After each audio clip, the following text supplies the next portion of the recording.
अरे हे काय झालं यार हे नसतात. मी जोपर्यंत अंमलबजावणी होत नाही तोपर्यंत बसणार. मात्र बाकीचे काय रूल त्यांनी घातले ते मी संध्याकाळी शिवनेरी बघतो. त्यानुसार मराठा समाज आम्हाला काही करायचं नाही. त्या सगळ्या 100% आम्ही पालन करतो. बरं, एक दिवसाची मुदत तुम्हाला एक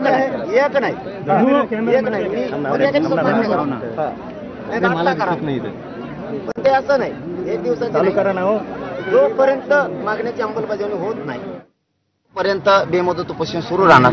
तुम्ही एक दिवसाची परवानगी द्या, आम्ही एक दिवस बसतो, तुम्ही लगेच अंमलबजावणी द्या. मग मागण्याची तुमचे जे रूल आहेत कायद्याचे ते मी पाळणार, यात काही दुमत नाही. माझा मराठा समाज पण पाळणार म्हणजे पाळणार, यात दुमत नाही.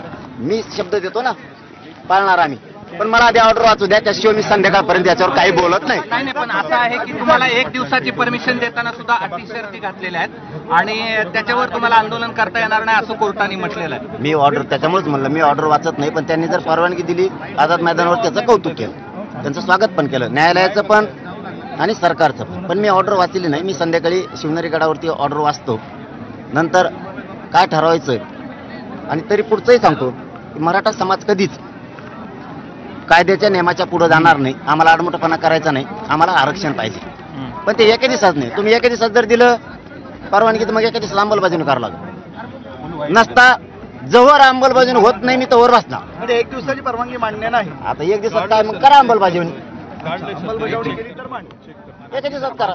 तुम्ही जवळ मान्य करत नाहीत त्यावर मी बसणार.